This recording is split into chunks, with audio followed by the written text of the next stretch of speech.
സുന്നത്തിയമായത്തിന്റെ ഒരൊറ്റ ആലിമിനെയും തള്ളിപ്പറയണ്ട.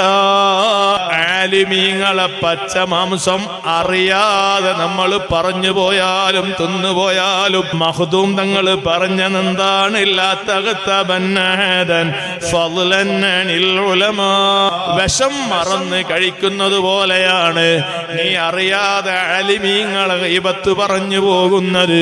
വിഷം മറന്ന് ഭക്ഷിച്ചു പോയാലും നിനക്ക് മരണം ഉറപ്പാണ്.